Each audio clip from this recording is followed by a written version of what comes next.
Sam Chester with the Middle East Institute spoke about the important role Peres played in Israel's relationship with China.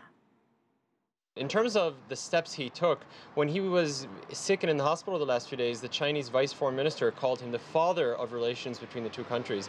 And that's because in the 1980s, when Shimon Peres was prime minister, he was the one who facilitated the first really commercial relations between the two countries on a state-to-state level.